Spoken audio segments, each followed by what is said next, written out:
They think it's dangerous, but it's not. I mean, yeah, it's like absolutely you can detect it. It's very safe because you can detect it. And the other ones, he's complaining I'm not talking to the microphone. And then the other one, I think that the other one is, what student will know now how to do cloning because everything goes to a CRO. So, but with that, take the podium. Great. Well, thanks so much for inviting me. I'm really happy to be here. I'm surprised anybody could remember that I used to work on this because I had a hard time remembering myself. And in Barcelona as well, which is such a wonderful city. It's really nice to be here, and it's such a pleasure to go back to some of the old data and dig them up. Given the introduction, I think I'll just start with a quick anecdote, which I wasn't planning on telling, but one of my introductions to the Cohen lab was seeing Dario pipetting 32p ATP into tubes with his cup of tea on the bench and no perspex, and I guess that was one of the things that introduced me to Philip Cohen's lab. We certainly couldn't do that now. Some things maybe changed for the better, Dario.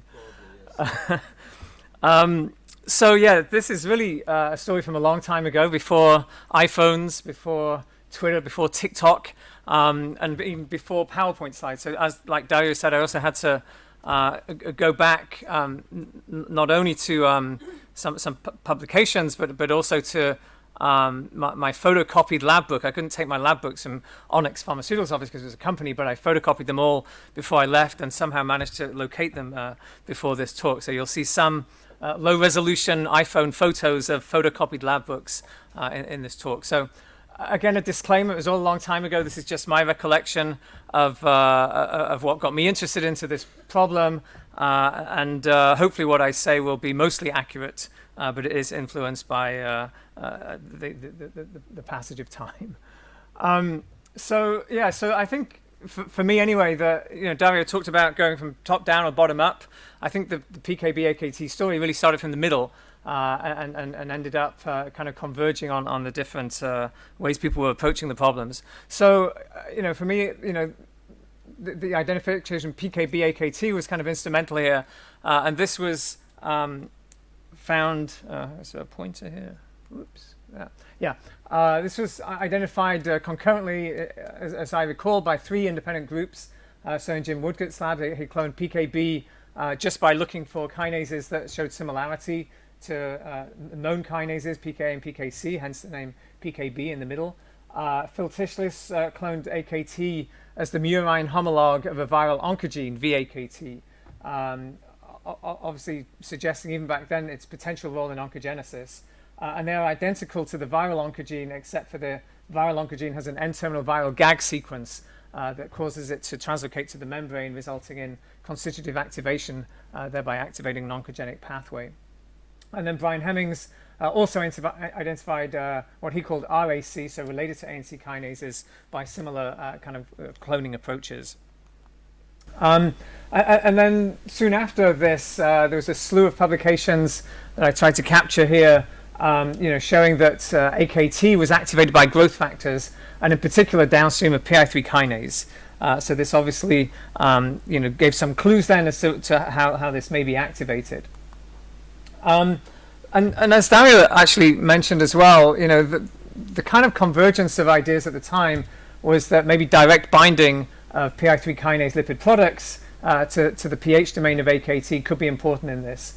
And so here are 2 papers that show this result. You can add in these papers at least PI3,4P2, which is Dario mentioned as the resulting downstream dephosphorylated products of PIP3 to purified AKT and see an increase in activity. And curiously, both these papers actually showed a decrease in activity following binding of PIP3 itself to PKB AKT. And I thought this was kind of confusing, given the data at the time really suggested that PIP3 was the main physiologically relevant product of PI3 kinase activity. So I thought this couldn't be the whole story, and that something else could be important. And so rather than just adding PIP3 directly to purified AKT, I took advantage of an approach I previously used in looking at how RAF was activated by RAS.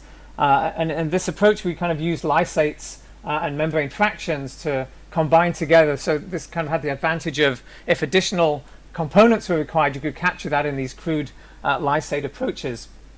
And so in the case of the RAF activation by RAS, I would take transfected, in this case, COS cells, purify the cytosolic fraction and the membrane fraction, and the RAF was mainly present in the cytosol, but almost completely inactive.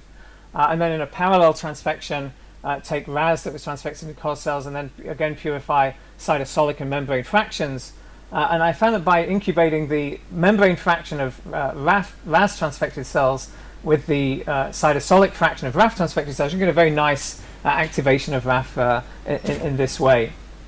And interestingly, the only component of the membranes that was important for this was RAS itself. So you could even take purified GTP-bound forms of farnesylated RAS that was purified from insect cells and add it to RAF cytosol, and you saw an equally nice activation.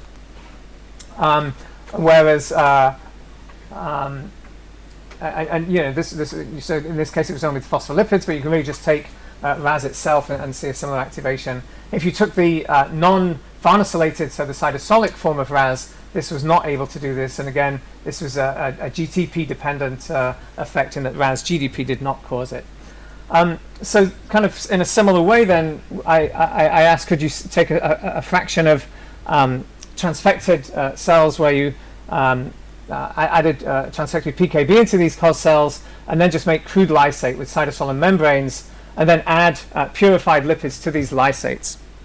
And we're very fortunate in having a collaboration with Len Stevenson and Phil Hawkins, who gave us purified PIP3 in various forms, and then the control in this experiment was just the lipid ascorbyl stearate. And so in this form, we added the lipids to the lysate, solubilized, then IP'd the PKB, and then incubated for activity with radioactive ATP and histones as a substrate, and ran on a gel. And this is, as I said, a aforementioned iPhone photo of my lab book, you know, showing a blown-out radiogram of such an experiment. So transfection of PKB by itself, add some ATP, and you see a little bit of order phosphorylation PKB, a small amount of activity. But now adding PIP3 in the presence of an ATP regenerating system, you see a really enormous increase in activity both of substrate and of PKB phosphorylation. And this was not seen with the control lipid ascorbyl stearate. So, you know, I thought this was clearly worthy of follow-up, and then in a more kind of a pretty version of a similar kind of experiment that we used for publication. Again, you can see this very nice activation of PKB AKT, and then there'll be a few times where, you know, the experiments we did and the experiments other people did vary slightly in terms of the conditions and the results. I think in general the key messages are the same, and some of the slight differences in some cases could be interesting and worth following up on. In other cases, you know, maybe just you know, maybe some artifacts of the particular system involved. But in this case, you know, I think whereas Dario showed that adding Triton actually decreased the ability of PIP3 to activate AKT in this kind of reconstituted manner, in our case actually enhanced the ability of PIP3 when presented, in this case in the absence of a kind of phospholipid vesicle. It enhanced the ability of PIP3 to activate PKB in this way. This was an entirely phosphorylation dependent activation, because if you dephosphorylated either the lysate or the purified PKB after immunoprecipitation, the activation went away. And then this is a kind of recapitulation of the addition of lipids to the purified AKT, where you see very little activation of AKT, purified AKT by PIP3 in this case. So similarly, we wanted to then go from the presence of this activating factor in the lysate to see if we could purify it out and characterize it a little bit further. In this case, we used tissues that we extracted from a rat, made lysates from them, and then fractionated over a mono-Q column, and then looked for the ability of these fractions to either phosphorylate PKB, which is shown here. So we could see two peaks of PKB phosphorylating activity from these lysates. In this case, it was the brain. So out of all the tissues we identified, brain seemed to give the highest activity. But this peak here was present both in the presence and absence of added PIP3, whereas a very strong peak of PKB phosphorylation here was only seen in the presence of PIP3 and not in the absence. And then in a parallel reaction, when you look at the activation of PKB, this first peak more or less coincided with the ability of PKB to be activated, whereas this other peak was not involved in PKB activation. And I say more or less coincided because there was one curiosity here that we never quite got to the bottom of, which is the peak of phosphorylation and peak of activity were not exactly the same. So you can see the peak of activity here is in fraction 5, which only really has very minor phosphorylation, and then the full phosphorylation of PKB actually was associated with a decrease in activity. And again, while this you may think wasn't really very interesting, I thought it was kind of curious, and it was quite reproducible. And this has just shown a separate experiment again, where fraction 5 again here has very little phosphorylation, but it's the peak of activity again on a Q cephalose run, which is a larger version of a mono Q column. Again, the activity peaked prior to the phosphorylation peak. And then interestingly, on a mono S, which is a negatively charged column, as conversely to a positively charged mono Q column, the disparity wasn't quite as dramatic, but in this case, the activity peak was one fraction after the phosphorylation peak. And so this kind of led me to think of perhaps a hypothesis where maybe there's another activity fraction that was being missed somehow, and that the phosphorylation peak we could clearly detect just using AKT as the substrate, and we can obviously detect AKT activation as well, which seemed to be peaking earlier. But maybe there was another fraction that was being fractionated out on these columns that occurred prior to the phosphorylation. It was only when these two overlied did you see a peak of activation. And so we did some experiments to try and address this idea. So using these kind of peak numbers as the guide, we took like the fraction 37 here, which would be the highest peak of phosphorylation, and then incubated it with a prior fraction 31, which had very little to no activity or phosphorylation, and then incubated the two together to see whether we could match the activity seen in the peak of the activation peak. And again, not super convincing, but if you took the later fraction, which has the peak of phosphorylation, and added a prior fraction that has no activity or phosphorylation, you can increase the activity somewhat. And then to try and address the idea that maybe there could be some something about serine 473 going on, if you repeat these experiments with serine 473 mutants, you do largely abolish that cooperating activity. And then one last experiment I did was to then take this prior fraction and add it to the peak of the fractions coming off the column, to see if you can now reveal this peak 31 by taking the 37 peak, and you can now see what maybe appears to be a peak of some activity occurring before both the phosphorylation and the activation peak. So as I said in my notes, almost looks believable. Unfortunately, this was at the time I then was moving to UCSF, and I got an MD fellow working on this who was largely unmotivated and really wanted to work in the lab of Frank McCormick, and so I have to say this project really never went any further than this. But potentially something interesting that might address some of the discrepancies that are seen in some experiments.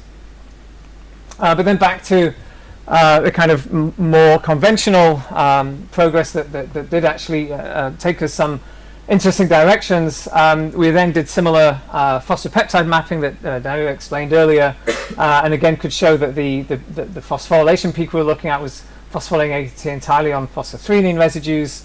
Again, a trypsin digestion and HPLC separation showed one major peak of phosphorylation, and again the Edmond degradation that Dario explained showed that following a trypsin digest, most of the radioactivity was released in the first cycle, and then a V8 digest, which has an orthogonal cleavage pattern, showed release of radioactivity in the 6th cycle, I think, here, and the only threonine that fit those characteristics was threonine 308. So confirmed the site of phosphorylation that Dario had previously shown to be involved in insulin-induced activation of AKT. To then confirm that it was indeed the threonine 308 site that was relevant here, we could take, again, this kind of crude fraction. This is before purification and later cloning. The crude fraction of PDK1 phosphorylated and activated AKT very nicely. If you take a kinase dead version of AKT, now there's no activation but can still be phosphorylated. If you take serine 473 mutants, either to alanine or aspartate, again, very nice phosphorylation and activation, but mutation of threonine 308 completely blocks activation and largely blocks phosphorylation. And again, maybe some residual phosphorylation here could indicate that this crude activity fraction we were isolating could indeed have some additional phosphorylation ability outside of threonine 308. To address the role of the pH domain in this process, we took advantage of some mutations in the pH domain which would be predicted to abolish binding of PIP3, and this either of these mutations indeed prevented the ability of PDK1 to phosphorylate AKT here and to activate it as shown here. And then to further address the role of the pH domain, we took a form of AKT where the pH domain was completely abolished.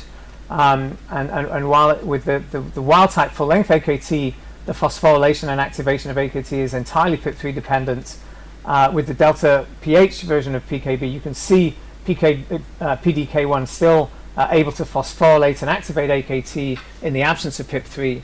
But again, to address one of the kind of discrepancies perhaps in the different ways in which these experiments were done, we still saw a 2 to 3-fold activation of PDK1 by PIP3 even when the pH domain of AKT is deleted, which we thought to suggest that the PDK1 itself could still be activated by PIP3 here.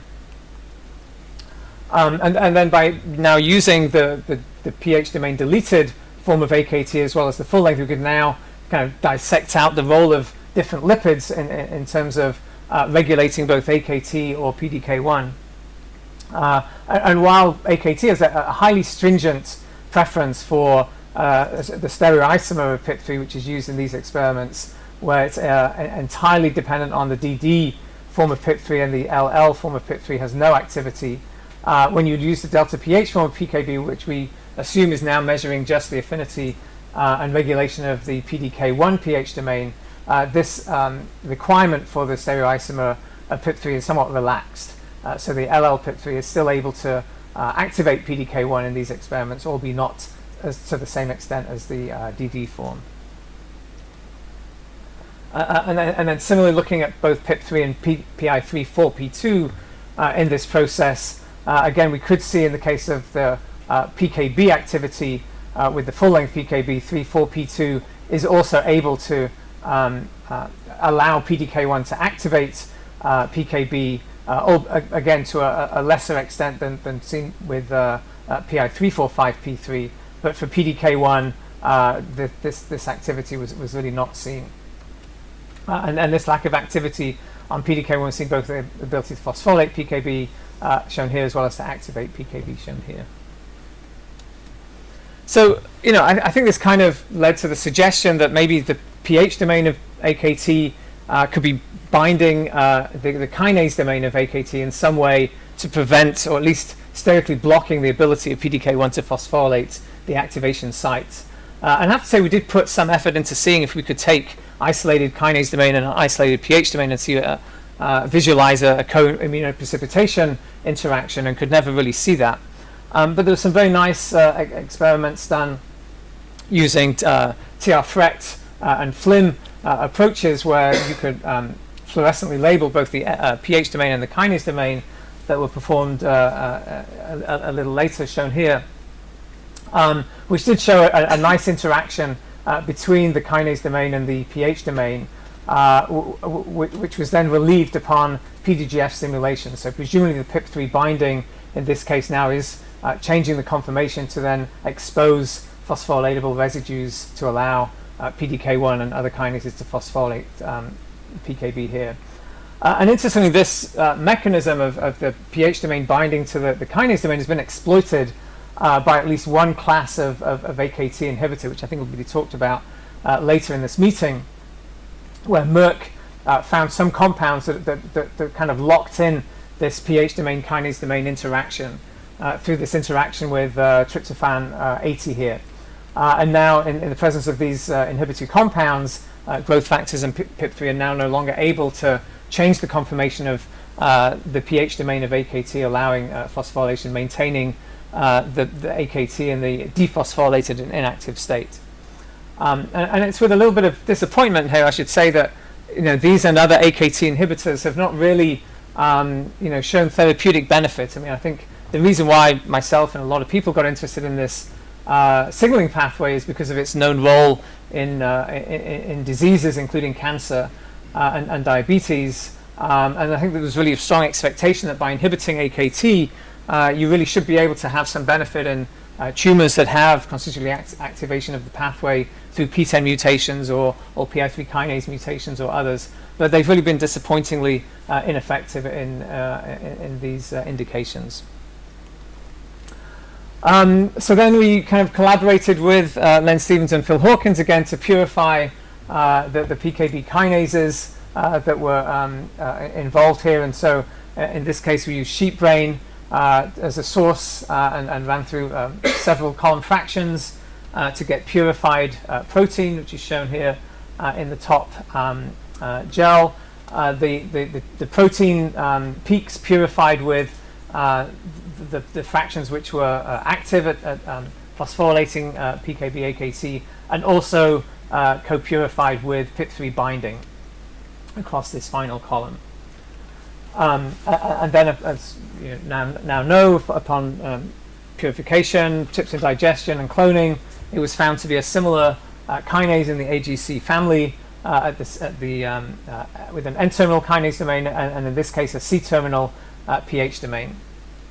And then the now cloned version of PDK1 seemed to have all of the properties that we were kind of hoping to find, in that now you can still see a PIP3 dependent phosphorylation and activation of AKT in a purified system together with PIP3, and then when expressed in cells you see a very strong activation of AKT following co-expression of PDK1, which can then be further increased by growth factors, in this case PDGF.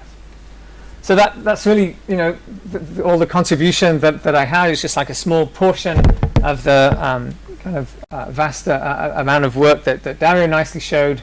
But again, hopefully it contributed to the field, and as Dario also alluded to, it's been fascinating to see where the field has gone to since these experiments. So just like to thank the people involved here. So this was all done when I was a postdoc in Frank McCormick's lab at Onyx Pharmaceuticals.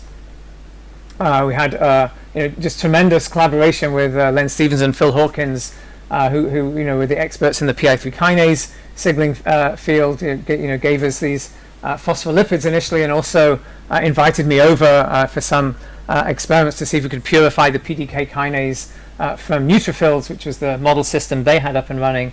But subsequently we found that brains were probably the highest source of activity, which is what were subsequently used for purifying it. The same chemists that Dario worked with, I think, also were kind enough to give us some of their lipids for these experiments. And then we collaborated with Terry Copeland at the NCI for the Edmond degradation experiments to identify the phosphorylation site. So thanks for the attention. I'll be happy to take any questions.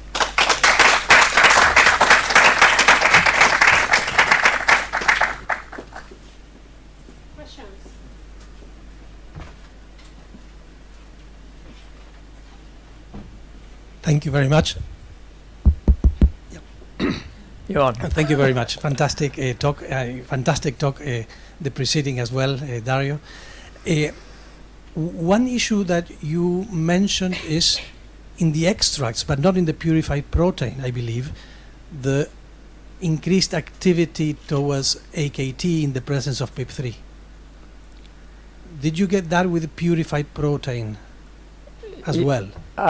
Yeah, that's a great question. I don't think we ever did those experiments, but that would be very interesting to look at. Yeah, also to comment on that, it would be what purified protein, phosphorylated and phosphorylated, I'm in awe of you guys, how much biochemistry you managed to achieve in times when you couldn't just recombinantly purify everything. And so fantastic. On one of your early experiments where you did the IP of AKT and then you added PIP3 and you saw this upregulation of histone phosphorylation, I think.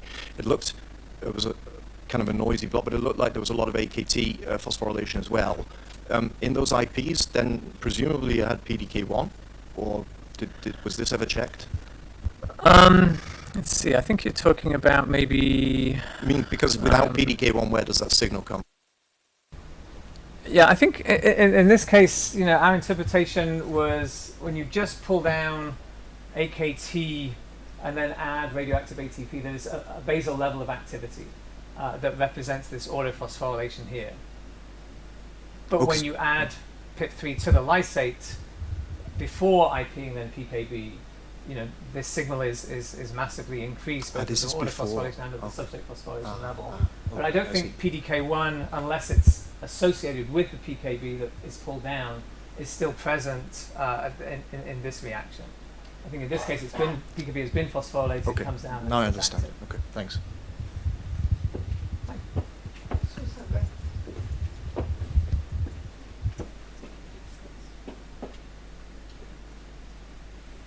I just wanted to say again, I really appreciate both of these talks, all the history there, and this purification from real tissues. I mean, I don't think anybody does that anymore. It used to be, I don't know, Dario, like you, we used to get 10 kilograms of pig heart. A lot of stuff is missed because people don't do it. Yeah, I know. And we had like 10-liter columns, 10-liter DEAE columns that we used to run. I mean, it was a major ordeal to get like 50 milligrams or even less of protein from real tissue. And, you go back to Gertie Corey and Arda Green and their phosphorylase experiments. I mean, they purified phosphorylase from muscle tissue, and they just purified because it was so abundant by ammonium sulfate precipitation again and again, and they got it almost pure that way back in the 1940s. And and you see these different things. You don't see that when you overexpress in E. coli, all these important biological David things. was much smarter than we were because he actually checked to see which tissue.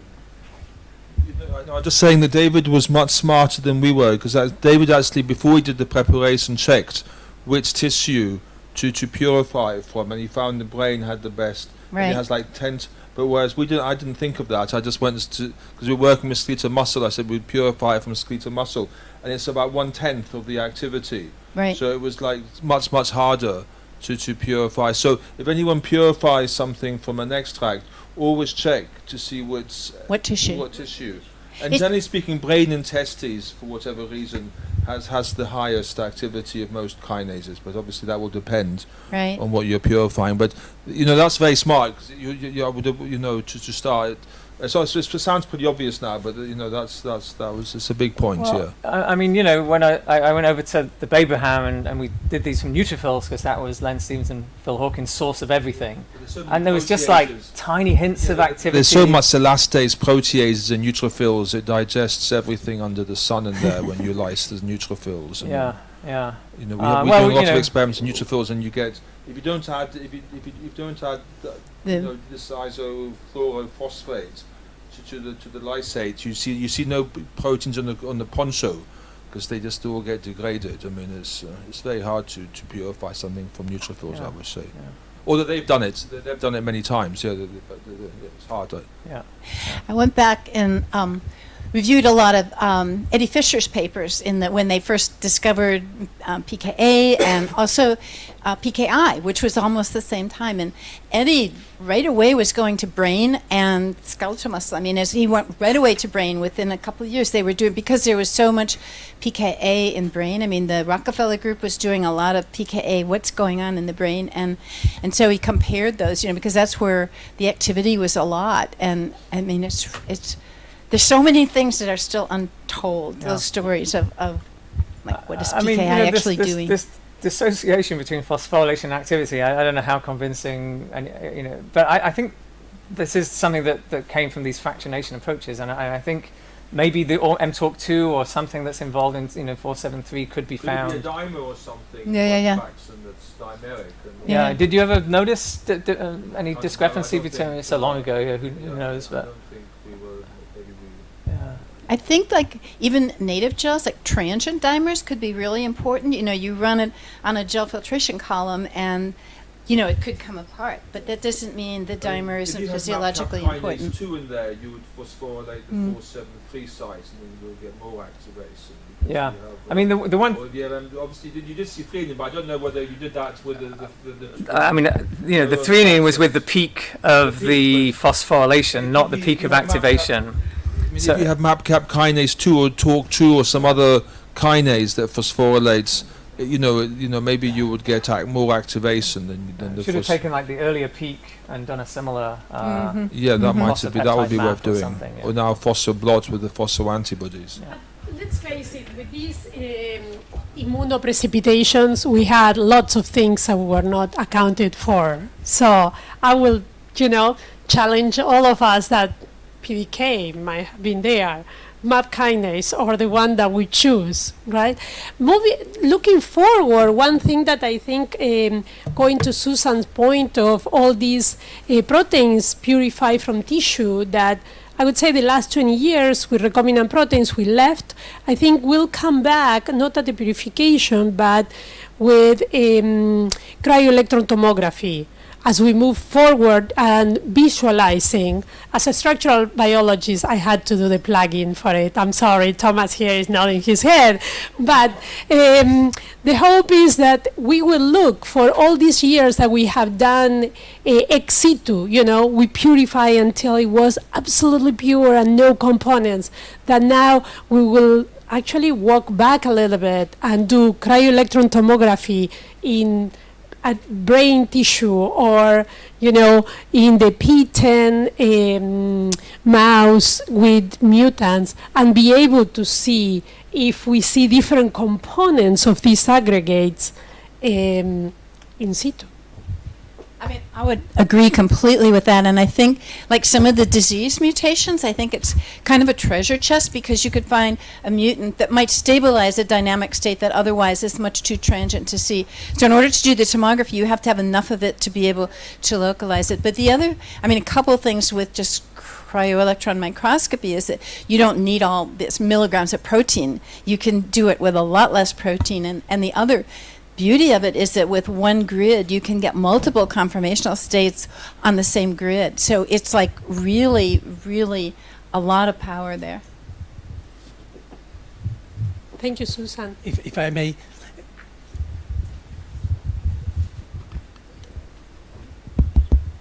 Yeah, it's okay.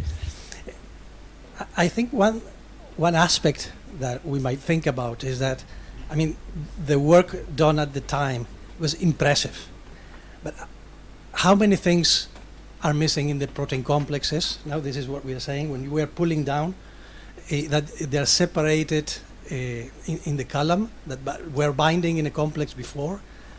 Can we, and this is an issue that maybe for this focus meeting it would be interesting to think about, can we upgrade the knowledge with the technologies that maybe are now more available to identify in a time course how the complexes are changing, how the phosphorylation is changing, not only just upon the induction of the system, but in the steady state where there might be feedback loops, negative feedback loops, for example, and maybe all these things can put the signaling pathway into another level that may help us all to. I think, while not new, I think mass spectrometry has evolved dramatically over the last 20 years, and I think to revisit a lot of these questions through even a mass spectrometry lens would be revealing. Again, I think going back to Susan's point with mutations, often you find different complexes forming in the mutated form versus the non-mutated form, and these can help really point you to pathways and even targets if these mutants are found in diseases that would otherwise be missed. So I think the cryo-electron microscopy, I think mass spectrometry, a lot of newer, certainly now more routinely used techniques could really shed additional light on older experiments. Yeah. But to your point, beyond mass spec, I think that there is still a need for reagents, even to apply mass spec, so that it would be very good for us, as Ricardo says, to think forward. What are the reagents that it will enable us to decode more details on these signaling pathways? On the for instance, many times going back to the point mutants of the physiological mutants or the disease mutants, as Susan says, there is so little there, and they are, when you get a tissue and the heterogeneity between, if we go to cancer, the localized or the outside, that making those mixtures dilute our signals so much. So it would be great if we can come up on reagents that it will enable all of us. And go back to the visualization techniques. Cryo-EM has enabled us a lot with the small amounts. For cryo-electron tomography to enable us, if we think, for instance, in cryofeed milling, we will need, for instance, CRISPR or cell lines that they are labeled so we can narrow down where in the tissue we are going to look for a particular target, and you name it, whatever is the C terminal that we want to label with fluorescence, so we can focus on that. That might be at the edge, it might not be in the next 6 months, but I think many of these tools will be instrumental. Other questions? It's again a comment. I think Dario has really been the leader at getting these phosphospecific antibodies, which are really, really powerful. But one of the things I'm surprised, I don't know about these, but like PKA you can image in cells, and there's usually a lot of it, but many of the kinases like LRRK2 and the antibodies, they can be very good for Western blots, but they aren't good for imaging in cells. And so I think that seems to be a real challenge for a lot of proteins to be able to image the proteins in cells. I just think that's another real challenge. How do we move forward with? And everybody expresses in 293 cells. I mean, it's just like everything is in 293 cells, and you want to do the right tissue to begin with. That a neuron is going to be different than 293 cells, but you also want to look at that enzyme in that cell in the presence of the tissue, because they're all talking to each other, and so I think those tools are going to be really important. I mean, maybe a quick plug for some of your experience using kinase reporter systems, where you have fused a threat system that changes conformation in response to phosphorylation. That's been a fantastic imaging tool for looking at not just the presence of the kinase, but the activity of the kinase in different cellular localization. But it's still overexpressing things, and you don't know what effect that's going to have too. So Thomas? Just a quick comment on Susan's comment, because if you look at the protein abundance databases, you'll see that the majority of human protein kinases are in the low nanomolar to maximum mid nanomolar range, which means that finding them in the cell is really a challenge. We don't need a lot of them. Most most disease-associated mutations with kinases are recessive for the simple reason that we have plenty of reservoir activity. And for cryo electron tomography, I mean, this is a pipe dream at the moment, I think. I mean, we're a long way away from being able to, you know, for a lot of the kinases, maybe for some, but, you know, it's hard, even with correlative methods, I think. That was why, like, the experiments that Elizabeth Villa did with electron tomography with LARC2, which is big, 2500, and it's one mutation that makes it block on microtubules. And so those are do the... that. But I'm sure there are other disease mutations. I'm sure just too. If you accumulated the membrane, and is that enough? If you can accumulate it, the membrane, is that sufficient?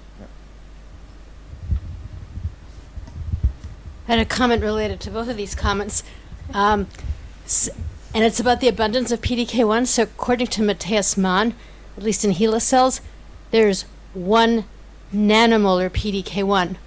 If you add all its client substrates together, 9 PKC isozymes, 3 AKTs, S6 kinase, you're up to around micromolar amounts of client substrates. So just something for everybody to think about, how this tiny little kinase that is barely there, and there's only 1 PDK1, there aren't any variants or isozymes of that. So just this idea that this really rare kinase is the master regulator for so many other client ones. So I don't know what people think about that. I think part of it is that it's basically docking and finding its substrate, and then it goes off and docks on its next one. But that's something that I wonder about, how this thing can do so much stuff.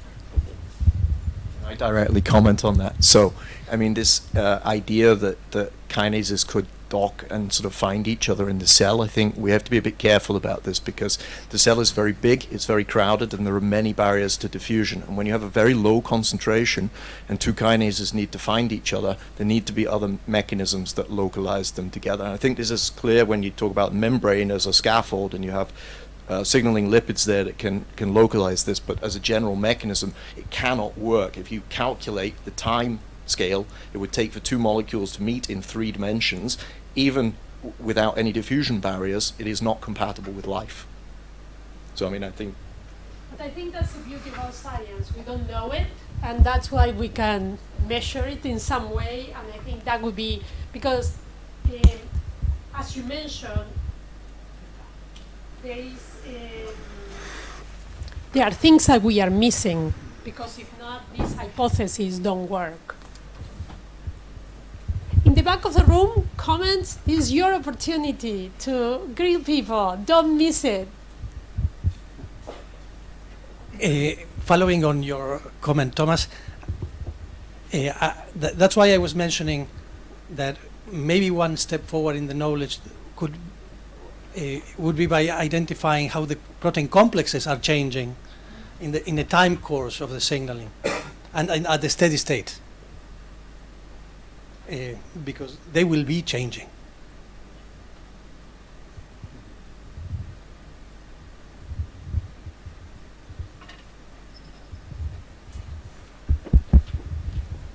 I mean, I also think that's really, really important. And like one question is PKA, the catalytic subunit going to the nucleus. And I'm beginning to think the way you do that is that you actually knock out this, like the R2 beta or that regulatory subunit. Then you leave it free, and then it can migrate. That it's got to be something. It's not just going to diffuse. It's got to be there's specific signals that are going to make that happen.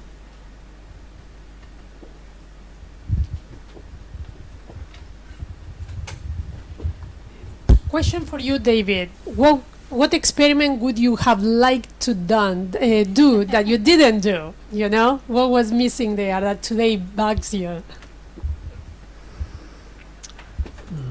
Wow. You know, I wish I'd followed up more on that, you know, potential elusive peak of something.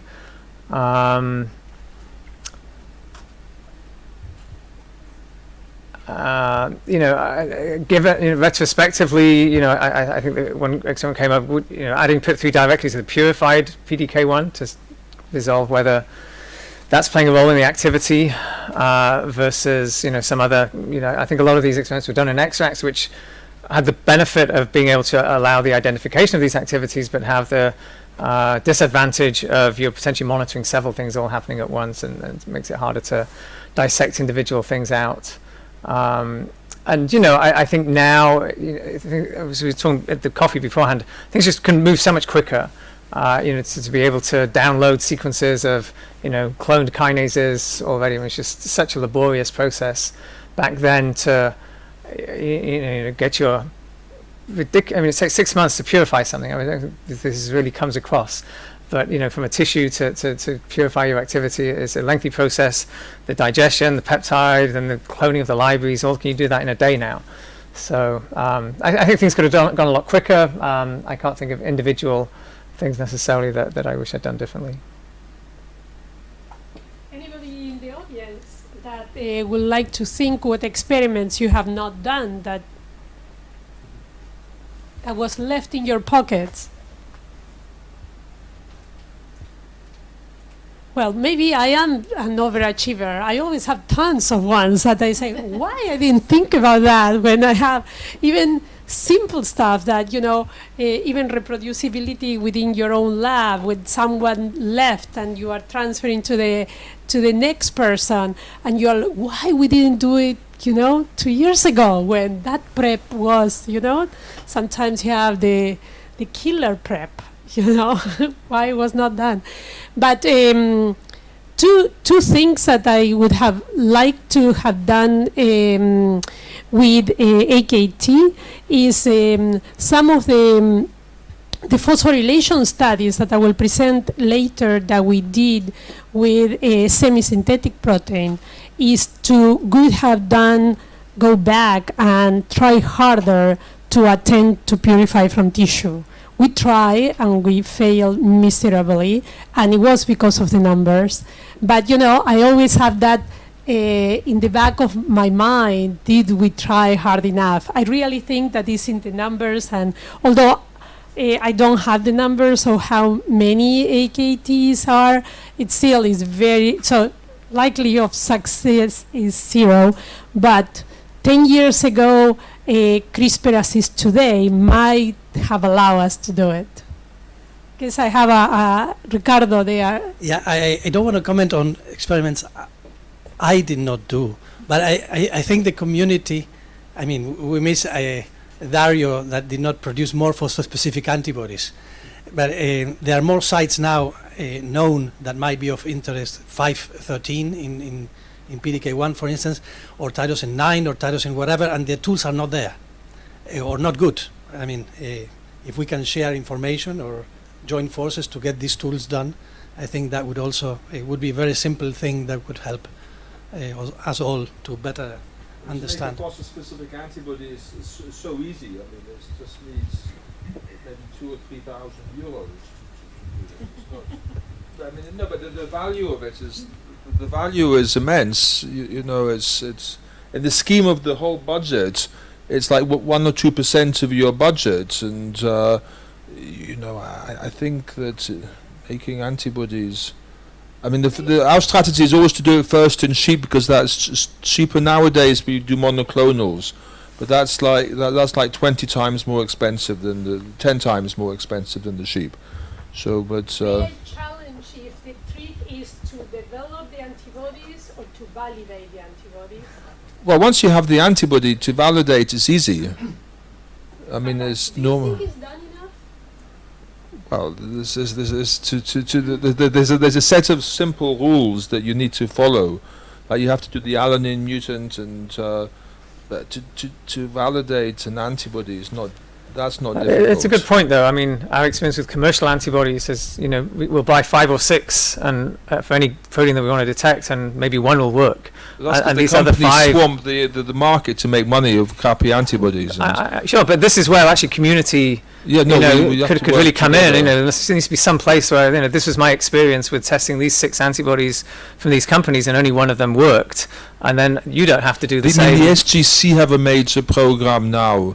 To do this, with the hundreds of people involved. Yeah, well, where they're testing basically, the companies are donating all their antibodies to them, and then they do CRISPR. But it's going to take time to build up enough repertoire. Yeah. But I think this is badly needed. Yeah. Have a comment from Thomas us here has been waiting patiently, and another from Susan. I hope I'm not going to state the obvious now, but I just wanted to caution everyone on phosphosites and their identification, because a phosphosite has to evolve before it can evolve function. So there will be thousands, I'm sure, of phosphosites that are evolutionarily neutral, that we can detect by mass spec and whatever, but which aren't relevant. And now, in the era of deep sequencing and tons over evolutionary space, I think paying attention to these sequence alignments is very useful, because it's often a good guide of function before you start making phosphor-specific antibodies. And then just one small comment on antibodies not related to phosphor-specific antibodies. You know, the double-starred bands in gels that are annotated non-specific is a complete misunderstanding of what's going on here. It just doesn't recognize what you think it recognizes. So I'd just say one more comment. I don't know if people have thought about this. I mean, the alanine mutants are really good for plus or minus, is it phosphorylated? But I'm wondering why people don't more make asparagine mutants where you could still get the hydrogen bonding, because a lot of times the hydroxyl group could be doing something functional as well as the phosphorylated group, and you miss that if you make the alanine mutation. So I think if you mechanistically want to look at it, and asparagine is a much better mutation to make for a serine, or maybe a glutamine, for threonine too, in terms of functional things, because these residues are usually doing something when they're not phosphorylated and something when they are phosphorylated. Yeah. Any residue. And you take to valine, you should mutate serines to alanines and threonines to valines. The size. But it's still not going to give you the... Yours is better, but I agree. But if you're doing, you shouldn't do a threonine to an alanine nowadays. I would do a valine.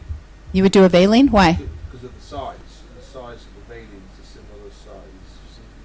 Well, but the valine's more hydrophobic. I don't know. I think an alanine is probably okay. I don't know that it's much better.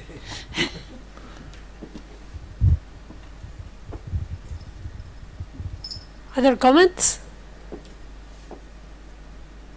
So maybe this is a good time now to thank our two tremendous speakers today, and